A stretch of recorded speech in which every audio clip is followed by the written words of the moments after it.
Hello and welcome to Audionautic Deep Space Network episode 62. We're just cracking up about the comments that have been coming on through. We'll get to those in a second, though. This is our weekly music production, technology, and marketing podcast. And today we've got a sound demo of an awesome and free DX7 and a few other synths, iOS app and mobile app, but I believe it also works on new Macs. We'll also take a look at an interesting new cassette player, and I stress new, and this was given to us by one of our patrons to check out.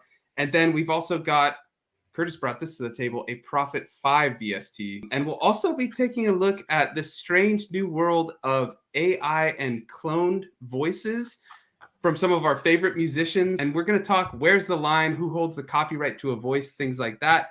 We are live. Thanks to everyone who's joining us live in the chat. Let us know what you've been up to this week. I'll get to some of those in a moment.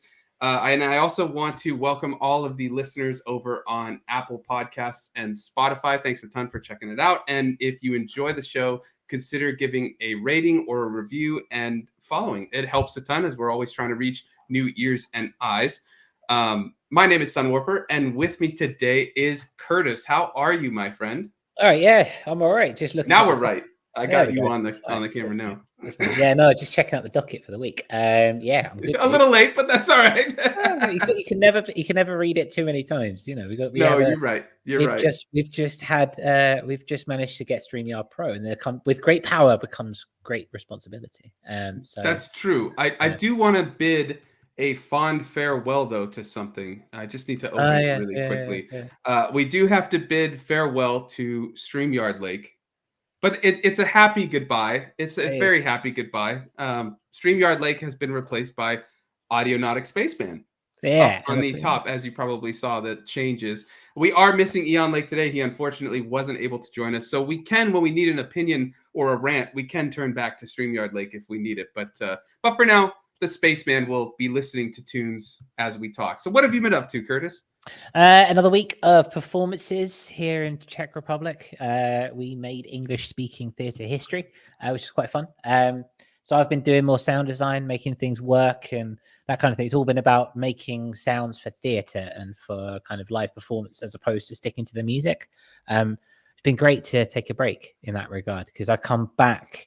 Obviously, I'm going live after this, and so I'm taking a lot of ideas, and I'm just going to put them into what I'm playing after this. So yeah, nice. That's been my week. Lots of production, and it's been fun. You know, that's been great fun. Exciting. How about yourself? Lots of music. I was telling our patron who was in our Starstream chat and you, Curtis, this weekend that I improvised a live set on Koala Sampler and the SP404. I had a bunch of beats that I made in Koala like at night, just on my phone. And I was like, I'm just going to throw these together. So I did I used the two samplers together so I could transition between tracks much more naturally. So even some of them that I made in Koala, I put into the SP.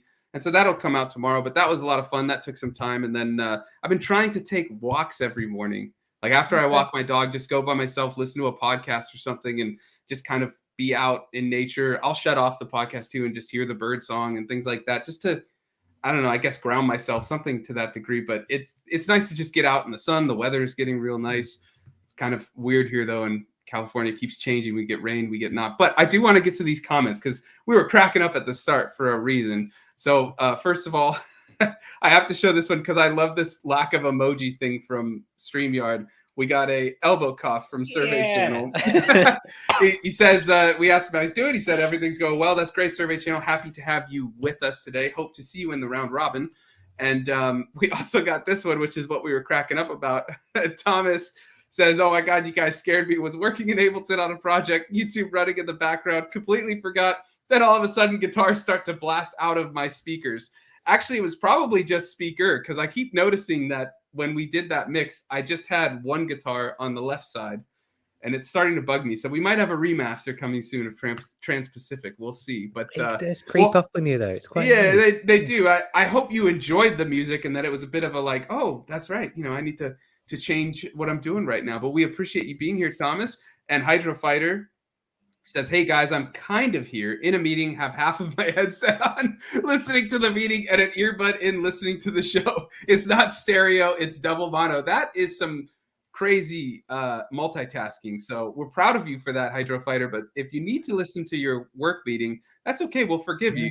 Just shut it off and listen to us. It's against that. But I think you should keep your job, and you can always listen to us later, maybe on Apple Podcasts or Spotify. You know, who knows? That was smooth. That was very smooth. I try, man. I try. So, shall we get into some news, or is there anything else you want to cover before we hop on over?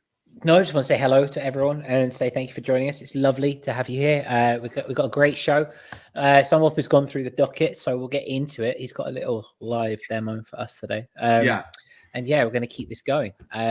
So we have things. For example, like this. Welcome to ADSM. Ooh, yes, we forgot to have that on when we started, but we're trying to ease you all into the new things we can do with StreamYard. And massive thank you to all of our viewers and our awesome patrons for helping us reach that StreamYard pledge goal in just, a week, 2 weeks, something like that. It's awesome. We love you guys for it.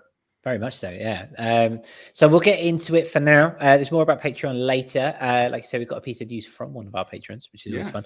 But for now, let's have a look at what's going on in the Audiokit Pro world. Yes, really quick, I just want to give 2 more comments thing. Thomas says, it took me a few seconds before I realized what was going on. Maybe you could have tried to throw that guitar into your track, weave it in. Probably a different key, but that would have been really cool. And then we also got Maureen's friend in the chat. He says, yo, what's going on, Maureen's friend? How are you? What you been up to? Now, let's talk Audiokit, eh? Audiokit, yeah. Let's start. I've put the website here, which I'll bring up here. So we'll start with this. So this is, you brought this to the table. You actually done a little demo. So why don't you tell us what's been going on here? Yeah, so Audiokit, we've covered them a few times. They did that retro Saga synth a couple months back. So they put out a lot of free content, and this one is free. It's brand new. I think they said it's forever free too, I believe. It's called King of FM, and we had, I think it was Thomas, one of our patrons, talking about DX7s recently. And so this is a really cool, it's for iOS, I think Android, and on Mac. It should say on the website, but it has... Yeah, it's here. Sorry, cut across. Yeah, no, you're good. Yeah, you can correct me. Yeah, iOS, iPhone, iPad, iOS, AUV3, and Silicon Mac. So standalone. Yeah, so that's all. Oh, I can get that on my new MacBook. I didn't even realize that. I just had it on my iPad and my phone. But anyways, it's got classic presets faithfully recorded from the original 80s synthesizers, DX7, DX7 II, TX81Z, which I don't know about, and SY77, also I don't know about. But I'm an FM, I'm not into FM that much. I don't know are you familiar with any of those, Curtis? Besides the DX7, I mean, I know that, yeah. Bits and bobs, yeah. I used them a bit at my previous job, and they're always fun. They get some nice, interesting presets there. It's always fun. Yeah. Sometimes you hear them and you're just like, that's from that song in the 80s. It's just right there. But a couple of things about it. You can use it with a MIDI keyboard or iOS DAW. Over 300 presets and over 10,000 individual samples to inspire you. There's a bunch of FX, phaser, chorus, what else? Reverb, ping pong, delay, crush.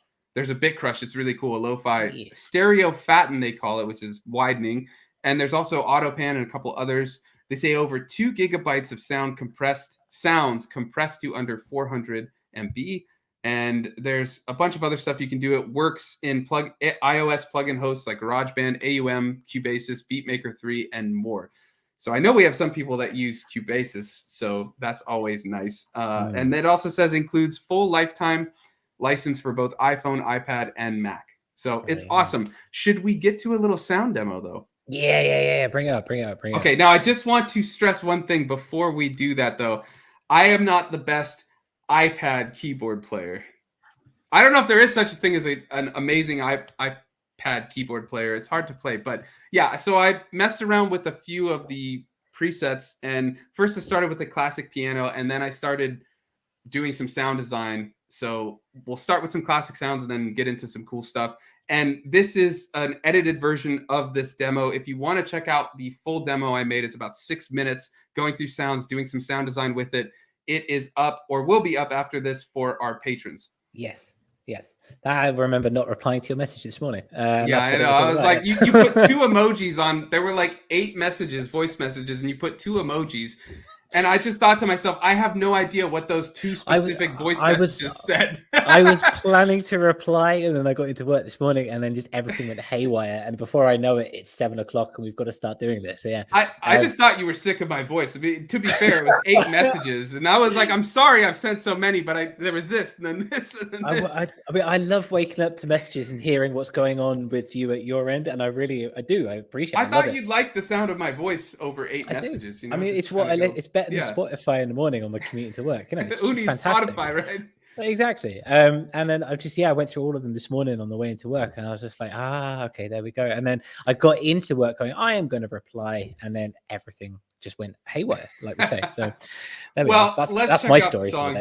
That's enough of us rambling on, but it's okay. I forgive you, but you know, it's all right. Let's check this out. Appreciate that.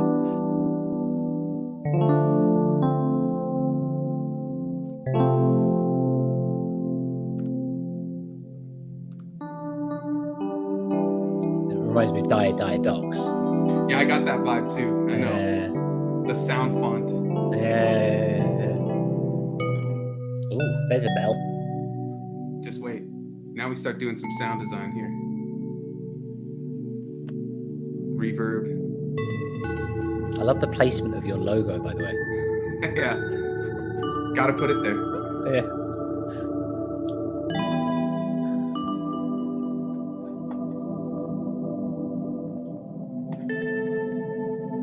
There's the lo-fi bit crush. Oh, that's nice. There's also a distortion. That's cool. Dun, dun, dun, dun, dun, dun, dun, dun. Now we start doing some weird stuff.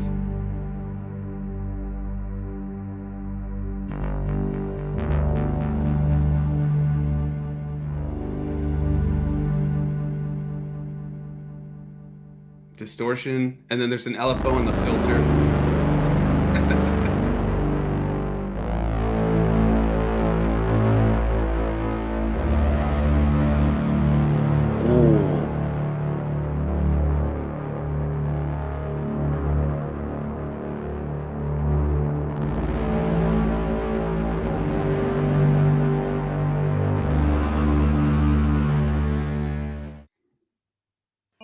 Nice transition. That's that film school coming right in there. Again, Die Dogs. That's a great thing. Yeah, and this is a different patch. This is the tines, full tines. You can see it up there. Just messing with the reverb. The built-in reverb and delay, really good.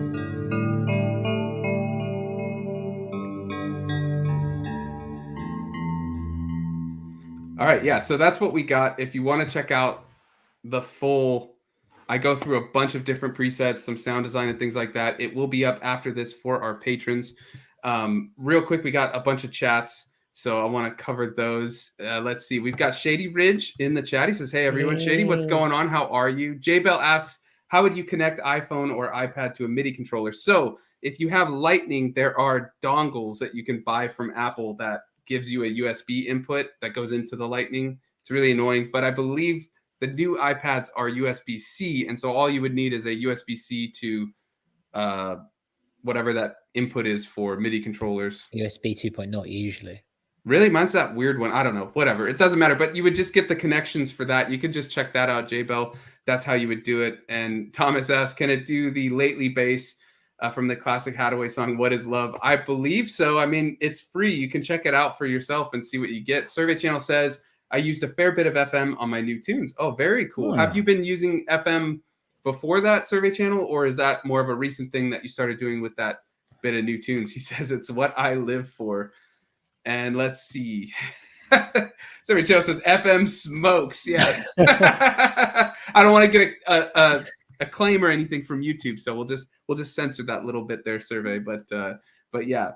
And Curtis, in answer, replied, because we were chatting, that he used to have a MIDI connected on Android, but yeah, that's not iOS.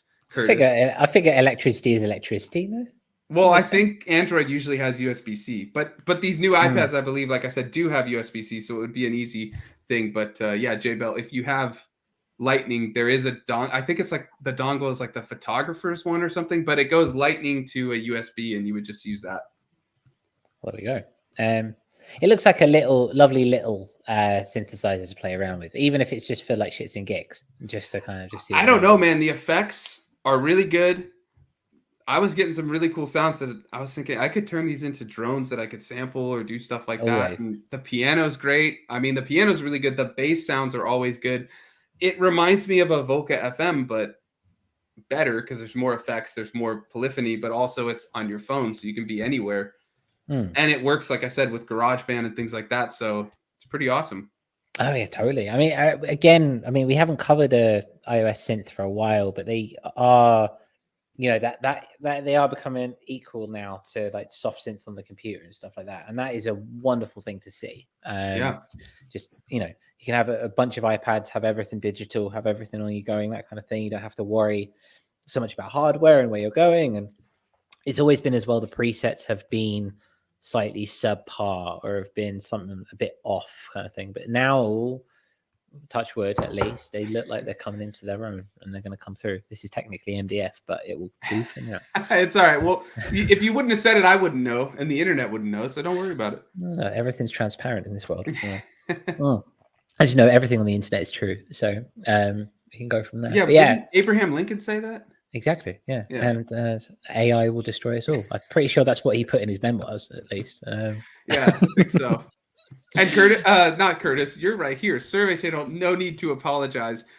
We're not ones to stop you from saying that any of that stuff is just, we're just being mindful of the AI, overlords of YouTube? I don't know. Whatever you want to call it. Crawlers? Is that what crawlers? Yeah, the crawlers. Yeah. You hate that. You hate that. Yeah, crawlers. Yeah, for SEO, it's the crawlers that go through websites and find the SEO and do all that. Yeah. I remember when I told that to you, just like you were like, my skin is just like it's crawling. Your skin was crawling. Literally. Yeah. The idea that you've got these little bugs, these little digital bugs, just scrolling over all the digital content in the world, just picking them apart. Like, yeah, it makes my skin crawl quite literally. But this has nothing to do with FM synths, so we should get back on track. I'm curious if anybody in the chat is looking to grab this. It's free. Like I said, I believe it will remain free, which is just awesome. It's a lot of fun, even just to mess around with if you've got an iPhone or any of that stuff. It's really fun. So let me know. Curtis, are you looking to grab this? I think so. I'll get around to it at some point for sure. A nifty little thing on a tablet. I don't have any form of tablet right now, and I don't have any Macs or anything like that. So maybe with all these things, they always come out on Apple first because it's more of a stable more of a stable operating system. Maybe when it comes across to Windows or when it comes across to Android, that'll be what I'm looking for. Could perhaps put it on my work computer, but there you go. We'll see. Who needs to work, right? That's what you're telling Hydrofighter. Yeah, so. I mean, who needs to work? Might just make music for a living. Thomas in the chat has asked for the link, so I'm just going to pop it in there. There you go. He's actually. Oh yes, I should also say thank you, Thomas. The link will be in the description after the show, and for those listening on podcasts, it will be in. I guess they call it the show notes, right? We got to be all fancy, but in the show notes. So it is in the chat. I'll pop this up right now just so you can see. But that's it. If you're watching on Spotify, there's the link, but it is in the show notes. Very much so. I've just noticed. This is a nice little segue into our next little bit. I've just noticed we are at 297 subscribers, which is quite an interesting place to be. 3 more till we hit 300, which is really cool, really interesting. The show is brought to us, you, everyone listening, and everyone. Well, the fact that me and Sunwarp are here is the very fact for our patrons. And we thank you very much for your patronage, so to speak. The fact that I've just changed the banner to this, massive love to our patrons. Become a patron in the link below, because we have now got StreamYard Pro. And we have done a lot of things. Sunwarp and I got very excited at our weekly meeting over on Monday.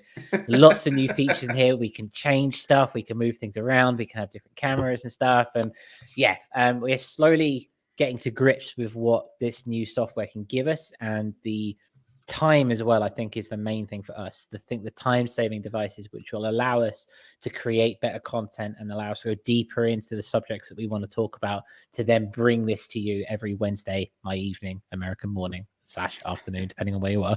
But yeah, it's a big country. Yeah, exactly. If you like what we do and you want to help us grow, spread the word, obviously likes and shares are great. But if you want to become a patron, please consider going down to our Patreon link and making a pledge.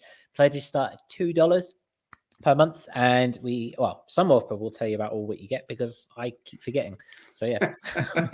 Why don't we just show the patron real quick? That's probably the best thing. Why just tell them, if you're curious to see what you get. I will say though, you get an exclusive hangout. We hang out once a month with all the patrons, talk about all kinds of stuff. This month, Curtis could tell you what we were talking about, but we were talking AI stuff, music things, copyright, all that. But we talk about synth gear all the time. One time Curtis was trying to figure out how to do a certain thing in Ableton, and with the patrons, we were able to figure out, we can do this, this, and this. So here we go. Curtis has the all the different tiers if you're curious to check it out.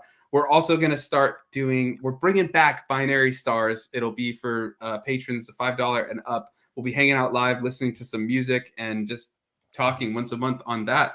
So yeah, if you want to check it out, there's also a Twitter group and a Discord group. But yeah, the link is in the description. And I just want to say a massive thank you to all of the patrons and viewers who helped us get this StreamYard Pro. We got the cool new star background that was Curtis is doing, all these awesome bells and whistles. It's because of you guys that we can do that, and it means so much to us to share these with you and to have your support. So I just want to say thank you.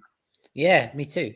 We thank you ever so much. It's a massive thing to happen for us, to be able to put something out there and then hear it received and then come back and know that, we have a little bit of a mandate and that we can fulfill that and stuff. And, we had a lovely hangout on Sunday. We were talking about, we were getting deep into the nitty gritty of copyright law, both kind of for us as producers, but also we're going to talk about in the round robin when AI comes into things and we're using clones and stuff like that.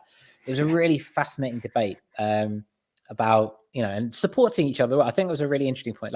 Thomas, based in Scandinavia, has a different royalty company to say mine here in the Czech Republic, for example. So we were swapping kind of ideas on how to best put your music onto sync licensing so that whenever it's aired without your particular knowledge, that there are people coming to claim the money for you, which is a really important thing for the full-time producer. So those tips and tricks were really useful, really nice. And also royalty splits as well, which was really interesting. Fascinating discussion on Sunday. Yeah, definitely. And also want to quickly say hello to one of our patrons who, it's a perfect segue because he brought this to our attention, this next bit of news. David is in the chat. He says, hey, everyone. And he brought this over in the Discord. Yeah, everyone is welcome to join the Discord. The link is in the description. We talk all kinds of production stuff and things like that. But he brought this. It's We Are Rewind cassette players. And these are new cassette players. They look fucking sick as well. I'm going to share the screen on this one. Might have to censor me. But yeah, we're going to go with that one. Where is the... So we have... Yeah, there we go. So these are brand new We Are Rewind cassette players, currently all sold out. 3,600 crowns, which is about $160. If I can change that into dollars, I'll come back to that in a second. But yeah, what are you thinking? I mean, it's awesome. I've always wondered, as cassette tapes have gone up in sales with independent music and things like that, is there going to be a rise in new cassette players? Because I have a 4-track cassette recorder. I mean, that's not a player, obviously, but I always see people using those very old, tiny tape recorders and things like that. This does have a record functionality, which is awesome. So for ambient music, getting those gritty tape loops and things like that. I don't know how gritty it is because this is obviously new, but the tapes and things like that, I think just the format itself sometimes has some artifacting, which is pleasant, shall we say. So yeah, there's 3 different colors, $160. It's sold out, which is a bummer for right now, but it's really cool. And yeah, so that's what I think. I just thought it was cool to see that the demand is being met with supply now. I've always wondered, like, when will that happen? We talk about that with vinyl too. I mean, in terms of vinyl factories versus how much vinyl is being produced. So it's cool to see some new stuff coming out. And Survey Channel in the chat says, I need one of these. My Sanyo portable crapped the bed years ago. Yeah, well, hopefully they get back in stock. If you guys want us to keep an eye on it, we'll see, and we'll let you know when it comes out. But yeah, this looks, if they bring more out, this looks cool. Curtis, what's your take on it? I think it's great. I think it's sleek, it's shiny, it's a little bit, what's the phrase, retro future-ish? Yeah. That's right. Yeah, I believe so. And I love that. We had this little debate just before we went on live. Oh, that orange is ghastly, and I love that. It's just in your face. I love it. It's really interesting. It comes at a time, when you consider one, or you highlight one thing in your brain, or you notice one thing in your brain, and then suddenly you see it everywhere. Yeah. In the past 2 weeks, I think I've had about 3 or 4 separate entities come to me and ask me if my stuff is out on cassette. And it's obviously, it's not on cassette. There's one thing that we're trying to work on Audionautic, is try and find a viable cassette distributor. Because we know that we've got problems with vinyl. We know that we've got consistent backlogs of vinyl. Vinyl's more expensive. It's becoming a commodity, even more so in the revival.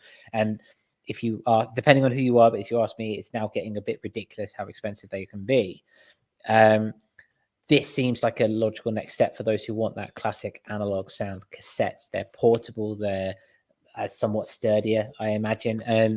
I mean, you do have that click, that clunk, that play, that just and it's that there. tactile response we always talk about with synths, right? With hardware synths. Yeah, definitely. Exactly. So definitely. And I do want to mention, I believe they have added some, it's not just a cassette. I mean, it is a cassette player, but they claim that it's modernized. I think they replaced how you do, it's like a rechargeable battery or something to that effect. Yeah, and it's also got Bluetooth, so you can connect wireless headphones to it. So it's kind of crazy, like you said, retro futurism is you have a cassette player with Bluetooth. That's just so juxtaposed, or such a dichotomy. Like, it's so strange. But yeah, David, who brought this to us, actually says, I want one. I figured since you let us know about it. But yeah, I think we all want one. And he says, I have 2 releases on cassette also, so need more players for listeners. Yeah, it's great to see that this supply has, well, I mean, it's sold out now, so unfortunately, I guess it hasn't fully, but has come to meet demand for all these resurgences in cassette sales and things like that.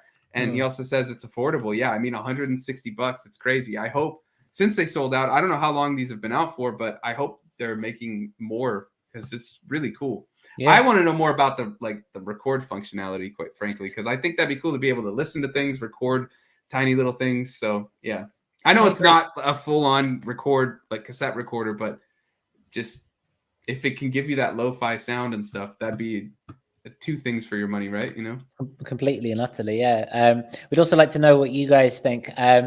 Sunwalker was very much in the blue corner, and I was very much in the yellow corner, orange color. So yeah, let's just show those colors again. So there's the blue. I think that's sleek. Comes in blue. I don't think. I mean, you said the orange is ghastly, so But I think I'm using ghastly as a. No, I know.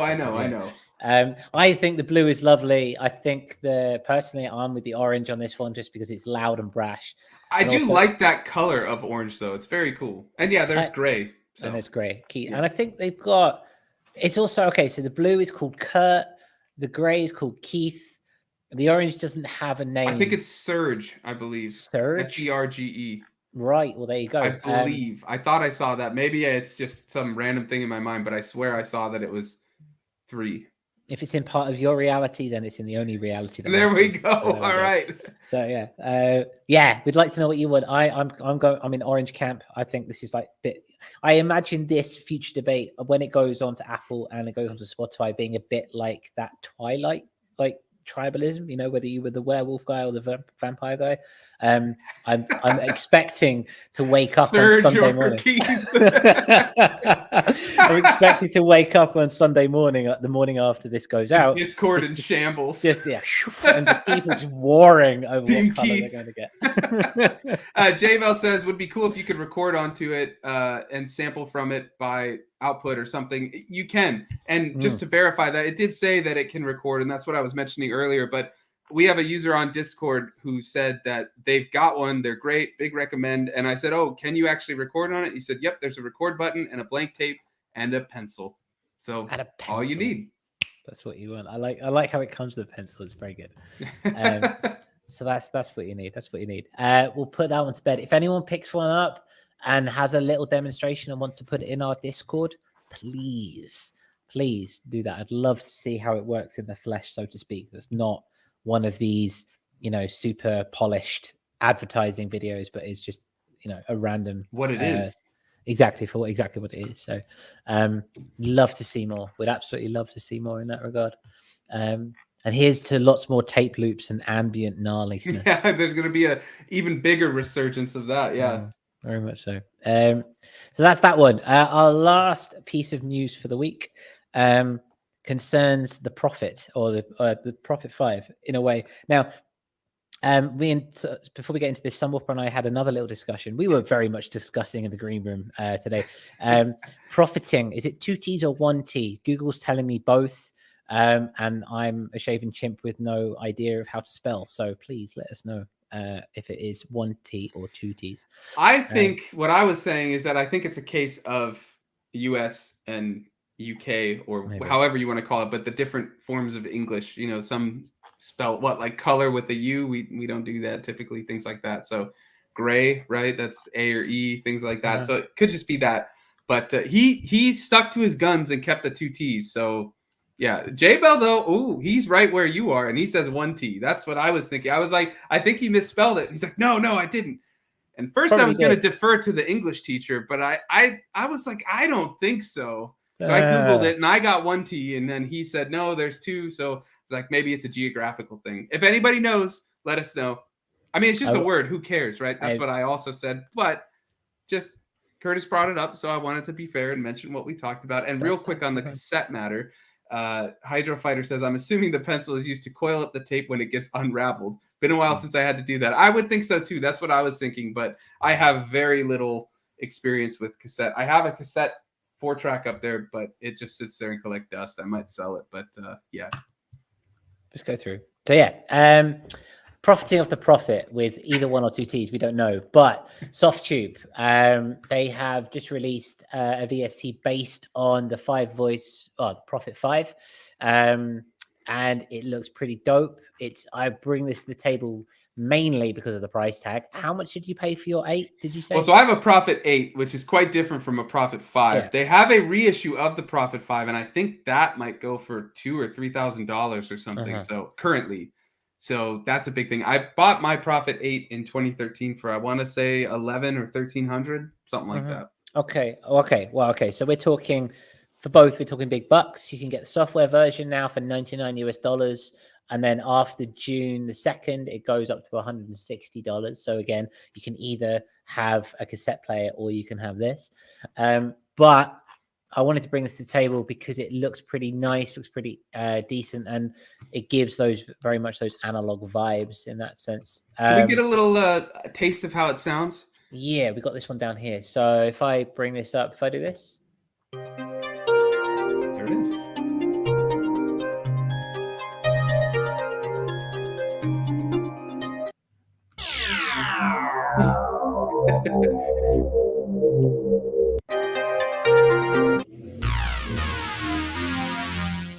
Okay, that's a bass. Sounds profity. That does sound very profitable. Yeah. That's a ballad right there. Just waiting for Yeah, I was gonna say. Nothing more.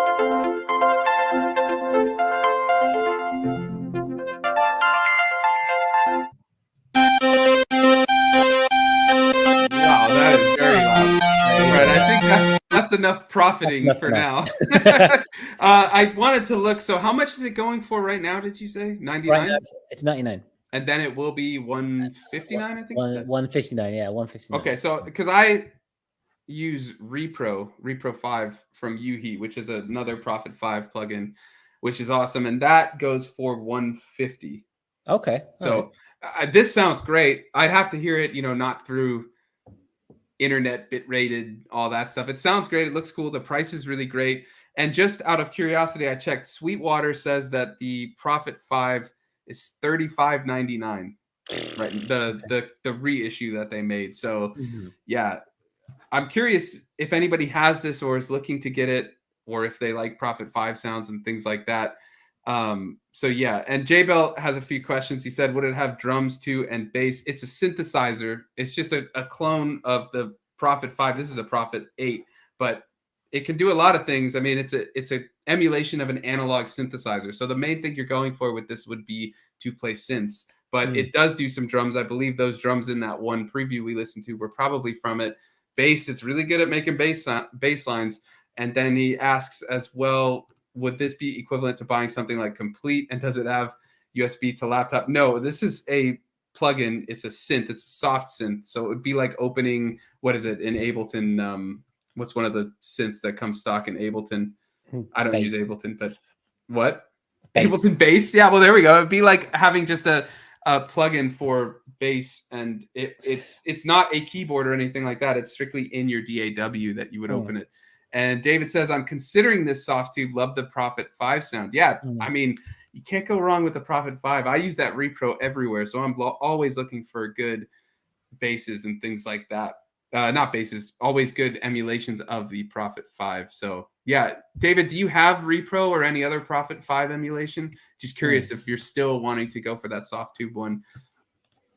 Thomas helped me out here. He says Operator. Yeah, that's a synth in Ableton. So it would be like opening Operator and doing whatever you can do in that.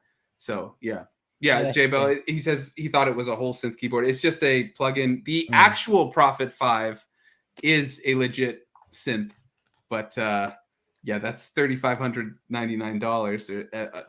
Yeah, so I mean, $99 versus $3,599. I think J Bell, in terms of putting it in Complete, if you were to go on like Massive or something in Complete, it's something very similar to that. Those analog kind of like spiky sounds. This would be interesting. I'm listening through, because obviously it's on my end, so I get the raw sound coming from it itself. It does sound very nice. It does lose it. You can tell it's a digital synth or it's a digital emulation of that. So you'd need to do a little bit of sound design on the other end just to kind of muddy it up to make it a bit more analog. But I feel like that's the case for most analog. Yeah, and don't forget, they're also probably trying in these demos to show it as it is, not with colors and things like that. So, it's showing what this does. And David says that he's got the Arturia. I always forget about that they have a Prophet. Arturia makes a Prophet VST. Yeah, I got to check out that. What is it? That whole suite they have. That looks awesome. I would like to. When I get $600, I think that's what's going to be. I'm going more and more towards VSTs. I have the hardware that I want, but these days I'm just thinking about portability and getting back in a car and just kind of going to a beach, sticking my feet in the sand and making something, which you can't do with a load of hardware. So I am going down that route. So I think that might have to be the way to go. Yeah, the V collection, right? That's what it's called. Yeah. And J Bell says, to be honest, I'm just tired of the VSTs. Would be nice to do everything from the keyboard. Yeah, I mean, if you have a MIDI keyboard, you can MIDI map a plugin to a keyboard. I don't have a keyboard in front of me. I mean, there's these ones behind me, but all these knobs you could map with MIDI to like, this controls the filter on this plugin. That might be a middle ground. Another thing you could check out is something like those groove boxes. Like, it's not on the camera, but the Circuit Tracks or the Roland, we covered it a couple of weeks ago, the SH4D, that's got 4 synth sets. Like, you can do 4 different synths and a drum, so you can have 5 different things in it, something like that. Or even an MPC. If you're trying to get outside of working in a DAW, there's things that you can do. So if you want to know more about it, we can maybe cover in a round robin, like a starting to get. Actually, we probably should do a 2023 getting into DAWless, because we did one in 2022 last year, and people still listen to that and ask us questions about it. So I think we should do an update on it. Plus, I've got MIDI Mountain here that I can show how you can connect everything and things like that. Survey Channel says that the synth collection, I believe he's talking Arturia, right? Survey Channel is awesome. And yeah, he says it goes 50% a couple times a year. I think Black Friday usually. So I got to get it this year. I keep sleeping on it. I almost bought it like a year or two ago and I didn't. And I've regretted it ever since. Yeah, I mean, it's one of those you have to kind of wait for it to come through. It's still at $600, €600 right now, and we'll get there. We'll just keep waiting for Black Friday, and hopefully they'll come through. Someday it'll come. One day, yeah. One day more, as they say. But yeah, we'd like to know what you think. That is a new one. It's not free. We love free stuff, but this is near as damn it, so to speak. Plenty of we did cover a free synth at the start too, so we did. So I mean, we'll forgive us for this one. Yeah. So yeah, that's all the news that we have for this week. Thank you for bearing with us. If there's something, like you say, the We Are Rewind. That is a tongue twister and a half. That one. ASF Stripe sent us that. If there's something that we've missed, is there something that you feel like we should have covered and we haven't covered yet and want to cover for next week? Let us know in the Discord. The link is in the description. Let us know, because we just find this stuff and things that interest us, but also if there's things that interest you, let us know and we'll get to it. Yeah, and really quick before we move on, J-Bell says it would be nice to have a keyboard with something like Complete Bundle, for example, eliminate the need for the laptop to just switch it on and play it. Says he doesn't know if he's making sense. No, I get it. And there are even, I mean, you always have to make concessions when you're going to the physical world, but there are those giant keyboards like the, I think it's Roland Phantom, the Korg Kronos, that do everything. They have drum sounds, they have pianos, they have strings, they have this, but they're like 88 key giant things. But I mean, that might be something you want to look into or anything like that. But yeah, that's the thing. When you go into the hardware world, you have to start making concessions and things like that, and the price can add up really quick and things like that. So if you have any questions, if that's something you really are considering, J-Bell, let us know or hit us up in the Discord or something. There's definitely some recommendations we can make, or we can do a full segment if anybody, J-Bell or anybody else or everyone wants us to cover things like that. Yeah. I always find similar to like guitar pedals and stuff like that. Always the guitarist before I was a synth nerd. When you get those multi effects pedals that do everything, you kind of lose the originality of the sound or the quality of the sound. And I feel, in my experience, the same is in regard with synthesizers. You get one of those synthesizers that does just everything, you tend to dilute the quality of each one. That's just me, and I could be wrong on that one, but that's just my experience in that whole regard. But yes, that is it for the news. Like I say, if we've missed anything, let us know. Be really nice. We've also just had what seems like a massive spike in viewership. We're now 38 people watching, which is unprecedented in Audionautic history. So if you are watching and you're new here, hello. It's nice to see you. Welcome. We hope that you're enjoying the show. What about the marketing, Sam? What's going on at your end? This is a quick one after that long one last week, all about auto captions and using auto captions. We did a deep dive into caption apps for putting captions on videos, ideas to use it as a musician, and also why scientifically we looked at some studies and a big government compilation of a ton of studies, why these captions do seem to increase retention and things like that. So if you want to check that out, it's on the podcast playlist on our YouTube page. You can head over there if you missed it. But real quick, this one, I noticed we keep talking about how Spotify is going more and more into social media kind of things and stuff like that. So I didn't get to take a picture. I'm sorry I had to record, but you can see this banger of a track from Curtis, You Are the Sun, right? And so if you just scroll down on these Canvas pages, there's now, let me get the camera, hey, it's me. bio and a follow button. And I don't really like this part, but you can see the monthly listeners as well. Let me get that glare out. So it's just right when you pop open a song, it's right here. You can see it right on the bottom, kind of just enticing you to swipe up to see what's there. So if you swipe up, you see it. And I just think this is an awesome addition. I mean, we know a lot of our listeners have issues with Spotify, and we have our gripes with Spotify too, but it is a major player in what people are listening on. And I think this is a nice addition in terms of independent artists and things like that. If you're on a big playlist, like we were talking in Starstream about these big playlists and how it doesn't necessarily correlate or translate into followers. So if you put a new song out and it doesn't get on these big playlists, you're not going to get anything. But if someone's listening now and viewing the canvas, which you should always make a canvas, we recommend, they may hit that follow button, and then it starts, you get on there, they'll get you on the release radar and things like that. So I think it's a really cool move. I'm curious to hear what people in the chat think. And of course, Curtis, what you think about it. Oh, you want that now? Yes. Well, what else are we going to do? wait, give the 30-second delay and let people say what yeah, they there's nothing like latency. We don't have Eon like to rant. Sit, so, you just sit in silence for 30 seconds. And we could be like StreamYard. Like, what do you think? Yeah. But he's pretty quiet today, so I don't know. Well, he is pretty quiet. He's probably missing Eon Lake. So to be fair, so that's true. So I think I am very excited by the notion that Spotify is moving more social. And like you say, to reiterate, I have noticed that it only works on songs that have canvases. It doesn't work on anything else, which is, if you don't have it, then... I didn't even know that. It's only on the canvas views. From what I can see. So if I listen to songs that don't have a canvas, it's not there. But if I listen to a song that's got a canvas, it's there. That's what I've just seen. So again, always a good idea to have a canvas. But I like how Spotify is going down the social route. I think it's because they haven't announced anything yet, but we've seen this trend over the last year or so. And if they are going down this route, then it will be a social media dedicated to musicians. And the first one, in my experience at least, which already has a mass appeal. I was just going to mention, and a massive user base. Exactly. Yeah. So how many people will that translate to using the social aspect? I don't know.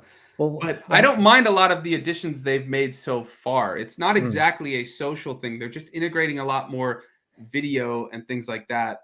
Like certain playlists, you can now just do kind of that TikTok swipe up and view canvases. So another reason to always have a canvas. Release Radar does do that. You can do view Release Radar, and every song you swipe and things like that. So yeah. I think it's great. I think, the ability. Again, listening to the new Nickelback album the other day, they did that intro video, which we spoke about. What? What? I was not expecting, of all the things I expected you to say, I was not expecting. I was listening to the new Nickelback album. You got to see where the land lies, man. Like in this world of chaos, uncertainty. I'm not hating. I'm just saying. I would never expect that to come out of your mouth in 2023. That's not something I was expecting. Full of surprises, sir. But yeah, what's his name? Chad Kruger. Sorry, I just wanted to cover this chat really quick before we get back onto Nickelback and lose all of our viewers. Just kidding. He says, do you know if a canvas needs to be an MP4 or video, or will it work with a simple picture? You can do pictures. The only thing with canvas is it's got to be 9:16. That's it. It can be, and it has to be 8 seconds or less. It can't be longer than 8 seconds. Caveat for that: if you're editing, it's got to be like 7.97 seconds. They do have some weird. I've put sometimes even with a 9:16 video, it's like this is not the right format, and so you got to mess with it. But a picture that's 9:16, I do that all the time. You can just throw that on and it works. You can also just do iMovie or even CapCut, which we talked about last week. CapCut. There's Film with 2 M's. They all let you reshape or reformat videos and pictures, and you can turn them into videos and just do like a small keyframe or something.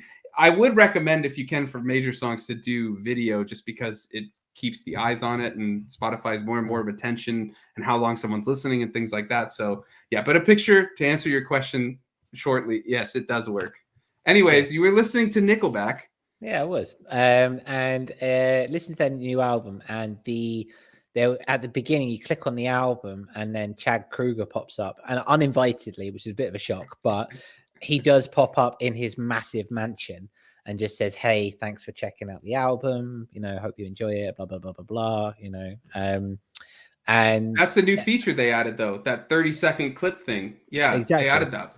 We discussed it a few weeks back, and again, so it's this direct contact, so to speak, or breaking the fourth wall with your fan base, which this is another step in that notion. It's another step in that way, and that is something that excites me, is wonderful, because it is another way to connect directly with your fans. The only way that you're going to make it make it, in inverted commas, in this day and age, is if you do have direct contact with your fans and talking to them as if they're across the table from you, you know, and it's a great way of doing it. So any more tools to create that is a great way, is what I'm saying. Yeah, definitely. Yeah. Chat, any opinions on it? Let us know. And if you're listening back on YouTube, let us know in the comments. Might make this one the question, but we'll see, because I think the next thing we'll be talking about will probably be the question of the week. Very much so. We are in at we are in to our round robin for this week. You haven't stopped talking about this one. You're very excited about it's just funny to me. I mean, it's not funny. There's the voices as of now, there's so many artifacts, it's funny, but the ramifications are very interesting and not funny. But like, we can't play these things for very long. I don't even know if we can play them. We might get copyright claimed, and that's an issue. But I think it's worth. I put a timestamp for the Kurt Cobain singing Radiohead. 3:22. I'm just coming up to it now. Yeah. Before we share it, though, I should give a preamble. Well, actually, can you just describe what the round robin is for those new or listening in on Apple Podcasts? Yeah. So the round robin is like our weekly discussion. It's where we take a topic about something in the music production world, be it something to do with marketing, or be it to do something existential like imposter syndrome, or whether it be something tangible like mixing or best practices or anything like that. You know, last couple of weeks we've had the headphone versus speaker debate, for example. But we've also talked a lot about how to maintain balance within the studio. That's what this is. And it's our topic of discussion. So this week we are looking at the introduction of AI cloned voices, which, again, like I reiterate, Son Whopper is very excited about. It's just crazy. But anyways, there's a couple of different aspects to this. So I'll just give a bit of a preamble. So I was watching a Rick Beato video where he was talking about an AI Drake song. So someone wrote a song and then added this AI voice of Drake on top of it. And I put it, we have a YouTube link of it if anybody wants to hear a quick second of it. But Universal copyright struck the video, despite it being an original song. And the lyrics weren't by Drake or anything, to my knowledge. It was just someone who sang into something like Respeecher or something like that, or put in words, and it used this AI voice of Drake that it made to do it. And so it was copyright claimed as owned by Universal, and I think they struck the video down, and they issued a statement all about this, and there was a lot of stuff. But you can find these really interesting videos of like AI so-and-so singing this, or like in Rick Beato's video, he showed an example of a Paul McCartney song that was new, where they did AI young Paul McCartney singing it. Right. It was crazy. But anyways, I just want to real quickly show, there's tons of artifacts still, and you can hear the original voice sometimes pop up, or like Kurt Cobain doesn't really do vibrato, right? But sometimes you'll hear this AI Kurt Cobain doing vibrato or things like that. But let's just hear this quick bit of it. Let me bring this up. Oh, let me turn that down. Bloody hell.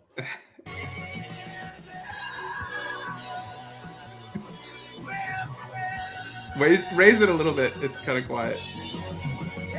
All right. A little more.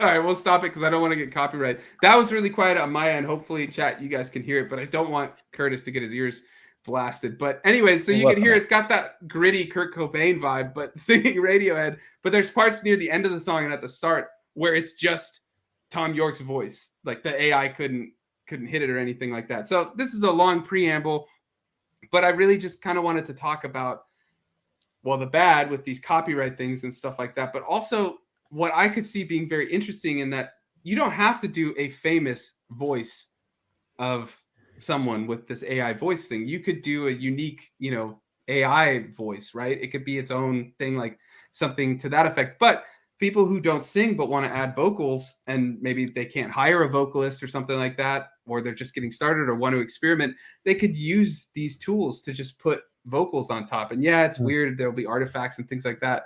But I thought it's an interesting idea. And yeah, Thomas brought up this Asis, the Lost Tapes. I don't know if you pronounce it that way, but it's a band, I believe, that does these songs that sound like Oasis, and then they put the Oasis singer's voice, an AI version of it on top. And Rick Beato covered it in that video. I can link the Rick Beato video in the show notes and the description after the video. It's worth watching. It's like 10 or 12 minutes. Very interesting, but he gets more in the copyright and things like that. But I just really want to talk about this whole idea of these clone voices.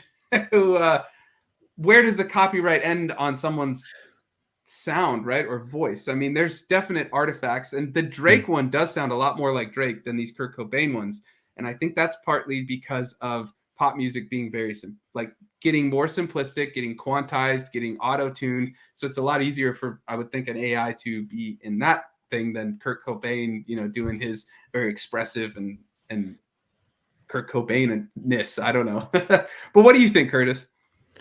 It's another step towards the dismantling of copyright law as we see it, I think. Yeah. And I mean, this is another topic that we talked about with the patrons on Sunday, and how the existing copyright laws were, you know, the age old back in the early modern period to stop printing or reprinting of score sheets. And nowadays that doesn't really make sense. And the notion that you can create a voice from nothing, which could emulate someone, and then that record labels can copyright that voice in its own right, it doesn't sit right with me at all. It doesn't work. It doesn't. And it's just a further money grab when they're already. The weird part for me is, I mean, in this case of like AI Drake or something like that, it is someone's voice being replicated, or they use that voice to create, right? They take a bunch of different sound clips or something and then create this like sound font basically or something. I mean, I'm not exactly sure how it works, but it's something to that degree, at least as best as I know. And so, yeah, that's like J Bell saying, it's not created from nothing. It does use existing content. So like Drake, they took a bunch of clips, I would assume, and then, you know, created the sound font and expressions and things like that. So it is interesting, but it's like, does Universal own his voice, or does he own his voice? You know, like, I don't know. It's just an interesting thought. It's very strange in that way. Well, it is, and I think, okay, so it is created. Okay, so it's created from existing content, but this is like, again, this is the sampling issue that we keep coming back to. Like, at what point, if you mangle a sample into something new, at what point does it become something? You know, if you're still using artifacts from an existing sample, is that sample ever yours, or how much do you have to mangle it to get it done? This is a very murky world, and to be honest, the only way I can see of answering it is just to say everything's free game and fair game. It's either got to be you can't do anything, but then if you do that, if you don't do any sampling or don't do anything of this, then you just, you know, and genres of different music just end up dying. You know, the SP404 community would not be where it is if it weren't for that. You know, the drum and bass community wouldn't be where it's at. MPC, MPC, all that stuff. Or you do everything. This has really got to, for me, this has got to be a zero-sum game. There's not any wiggle room really in this regard. Either everything's fair game or you can't do anything. And that's the only way that we can move forward with all this. Surely, I mean, unless I'm wrong. I don't know. I mean, copyright is such a interesting issue, and I don't think we can cover it in a small segment like this. It's strange, and I know what you mean, but I also understand other points of, you know, someone's intellectual property or something they create needing to be protected or getting royalties. Like I know the Amen break, the drummer, I believe, like didn't see much money from all those different samples that use it and things like that. We've got, and if I'm wrong, correct me, but I believe I read something like that. Got a couple of interesting chats. So Thomas says, too bad if you're an artist with a voice that is very similar to someone that's already famous. Yeah, that's an interesting thing. And we were talking in the chat, in Starstream with Thomas, that I had a song. It was a drone that I was doing live. I filmed it, a live performance of it. And there was a drone being used that was made live on the Prophet, right? And when I posted it to YouTube, YouTube gave me a copyright strike saying this is so-and-so's song. And I listened to it. The only similarity was that they both shared a drone that was in the key of C major, but it wasn't the same sound. It was a completely different patch. I made it, obviously, but it was just, it wasn't a chord progression. It wasn't a melody. It wasn't anything like that. It was a single held drone, and it was saying it was this. And that with YouTube, there's nothing you can do to fight it, because you fight it with the copyright, the person claiming, or the group claiming the copyright. And of course they have a vested interest in just saying, yeah, that's us, you know. So, and then if you keep trying to dispute it, at some point it says, if you lose again, you're banned from YouTube, or you get a copyright strike or something like that. It's there's weird copyright things. So I get both sides, and I think that's a bigger issue to discuss. But just to Thomas's point about similarities like that, it's already kind of happening in terms of if you sound somewhat similar. Then J-Bell, this is interesting. This is what I was thinking maybe about how it does this AI. So he's saying probably AI analyzes Drake's song and emulates it from existing recordings which are copyrighted. So that is an interesting claim, because then I kind of understand how a label could claim this, because the songs that it took from and those voice clips or whatever you want to call it were from a song copyrighted by the label. Yeah, I mean, yeah, I still come back to my original argument that, you know, these copyright laws that were written are archaic and out of date. That's quite true. We need to have a reform in that regard, because I think you're right there. I don't know if the free for all is the best end result, but I don't know if it's not. I don't know. It's interesting. Yeah, we'd like to know what you guys think in the shower. Shower thoughts, right? Yeah, yeah, shower thoughts. Where is my mind going?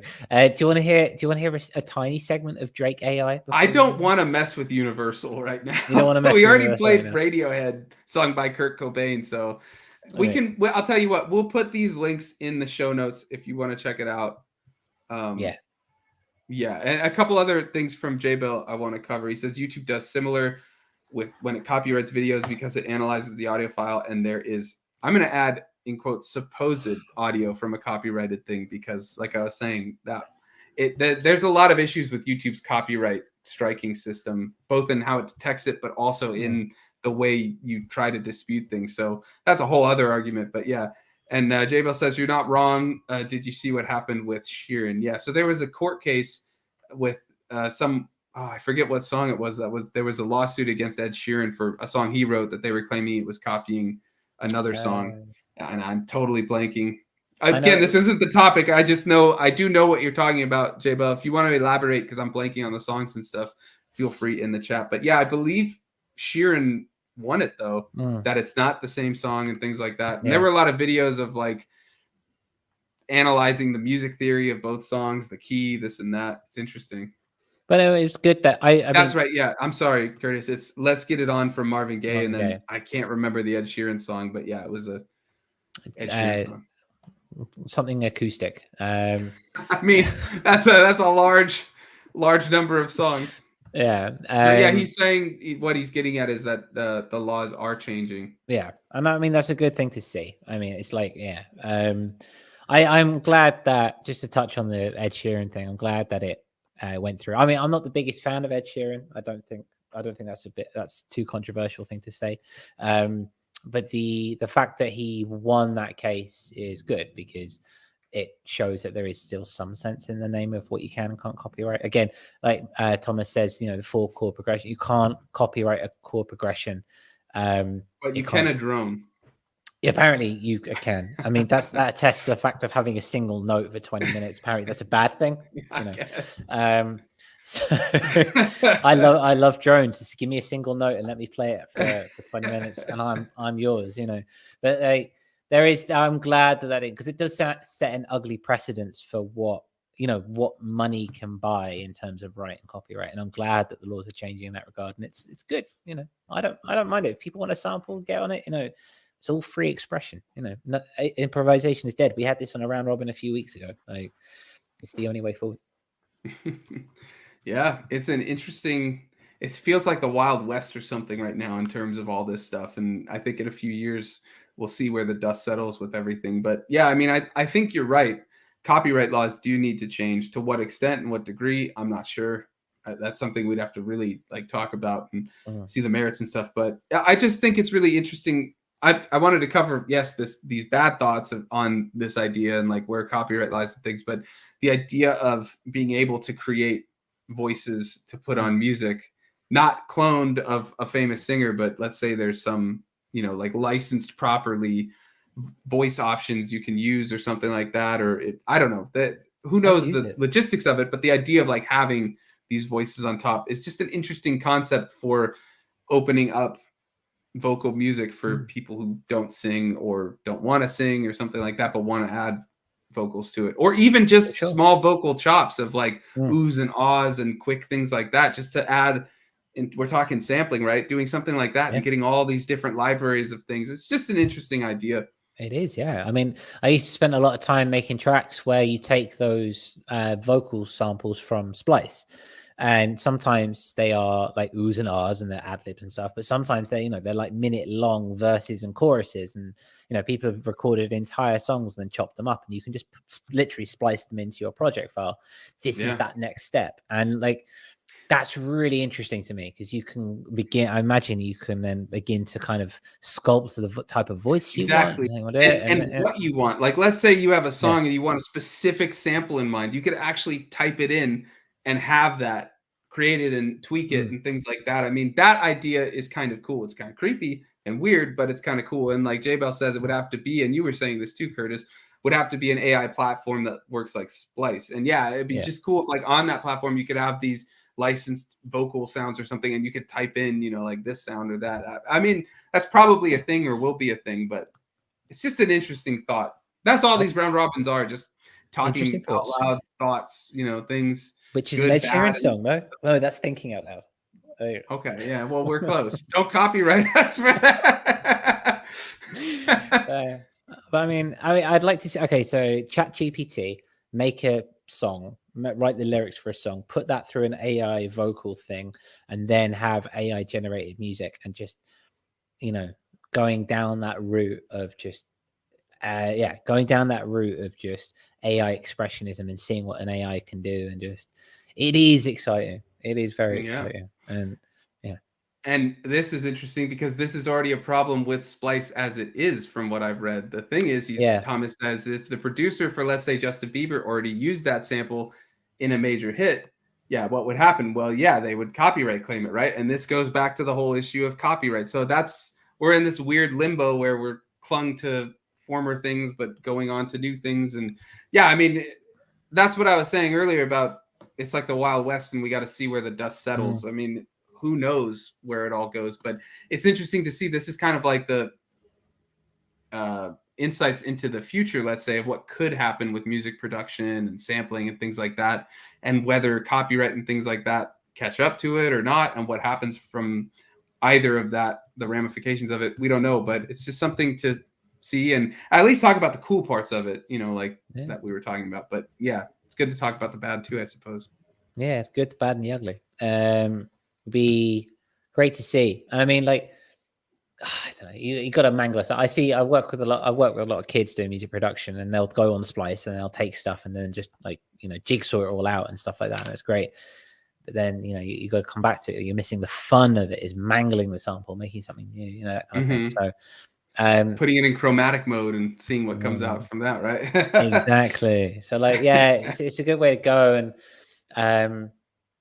and I mean, it's the best way to avoid copyright strikes in its own regard, and it's also more fun. I think it's also more fun. I did for a while. I was making templates with just a bunch of loops and scenes just to create like a randomization effect.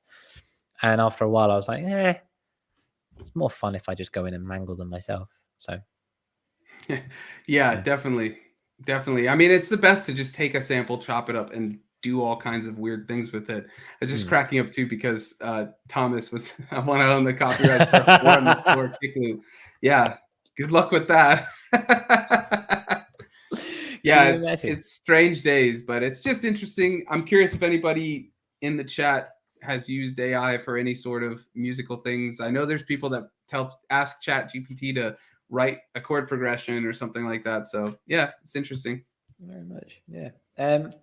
Anything else on that? I think that's everything we've got for now. No, I know that was a little bit of a more loose round robin. There wasn't exactly a topic, but it's just such a strange, as I mentioned, such a strange place all of this is in right now. And I just kind of wanted to bring up what I saw, talk about it with you, Curtis, obviously, and with everyone in the chat, and see what everybody thinks about it, because it's just so interesting right now. Where like it seems like it's almost at a point, but not quite. And then there's all these things holding everything back, and which is probably a good thing. But it's just crazy days is all. Crazy days. I mean, that kind of attests for the show, really, in certain regards. So I'm glad that you brought it because, you know, we're always trying to try new things. We're always trying new things here. We are always trying to try. We aim to try. We aim to try our best. But yeah, we have this. You know, we're always trying. I'm saying it again. We're always changing the way that the show is run, and these topics are always fluid. You've got to keep things fresh. And yeah, if you liked the round robin, let us know. And it's always interesting to get a little bit of a topic coming through. There you go.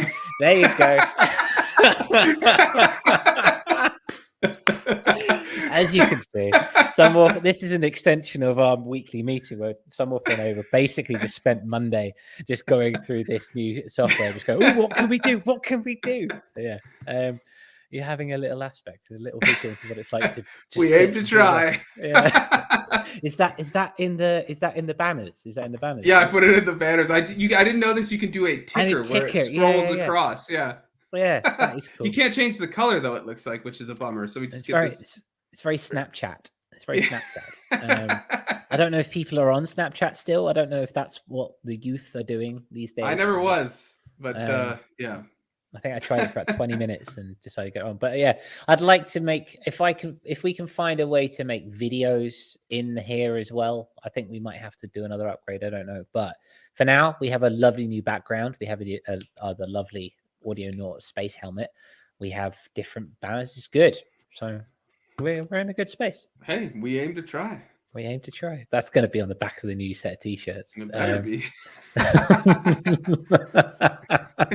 Thomas says it's a great name for a band. Yeah, I don't think it's better than Death Warper, but it's close. Well, it's getting there. I'll tell you what. Like another metal band, like a metal core band. You know, we aim to try. If some more and I ever do a side project of the two of us, that will be what we do. We aim to try. Yeah. So, we thank you guys for joining us for this evening. We are at the end of our show. Thank you for sticking towards the end and telling us what you're up to and where you're at and what you think of everything that's going down. It's lovely to hear what you're up to. And yeah, we very much appreciate your company. Yeah, it means a bunch to just spend some time with everybody, and we love hearing from you in the chat. Again, I just want to say thanks to all of our awesome patrons who helped us get this new StreamYard. Hope you guys are digging what we can do with it, and we're just getting the hang of it now. So, you know, as we'll keep reiterating, we aim to try. So we're learning, we're getting there, but there's a lot of stuff we can do with it. I think we've just kind of started figuring out all the stuff we can do. So we're going to have a lot of fun with it. And we can't wait to see you guys in the next Star Stream. Keep an eye out, patrons, for Binary Stars. We'll also be revealing or discussing some interesting new things coming up for Audionautic with all of you to get your input and things like that. So check the Discord, check the Twitter. If you're just watching, you're welcome to hang out in the Discord. And of course, if you're on Apple Podcasts and Spotify, thanks for listening. Leave a rating. And if you got some value out of the show, hit that like button if you're watching live. It helps a ton. We really appreciate it. We really do. Really helps spread the word. Really love doing this. And we really appreciate the platform that we're kind of building. So yeah, if you know, and if you're of a like mind, shout us to the heavens. But we do just love hanging out with you on a Wednesday evening /day/night/ wherever you happen to be in the world. Because we are a global. Yeah, we are international. Yeah. We'll be back next week at same time, which is 7 p.m. UTC, 11 a.m. Pacific. I don't know what mountain that is. I don't know what that is mountain time, though. I know we've got a couple of people in the East Coast. 2 hours. Mountain is 2 hours after, so it would be 1. And then I think East Coast, Survey Channel can probably correct me, but I think East Coast would be 2, I think, when we start live. But he also says, we really appreciate it. Great show, guys. And Thomas says as well, great show, guys. Love it. He also says, we aim to try the poorly executed acoustic instrumental high school project. Yeah, I get the vibe like A Day to Remember, like metalcore or something like that. We aim to try, you know, but I could see that too, a high school project. I think mine was In Retrospect, our metal band. It was like experimental metal. Yeah, we were In Retrospect. That's much better than mine. That was much better than mine. Care to share or no? Inmate 274. Okay, there you go. Always with the concept names, Curtis? It was a small I and capital N, just to be clear. Of course it was. Was the E in inmate a 3? It was not. That is something I reserve purely for Curtis. Okay. We'll go Well, from there. you got there at some point for I sure. got there at some point. Yeah. Yeah. Thanks very much, guys and gals. Thank you ever so much. We will see you next week. Yeah. Thanks for watching. Yeah.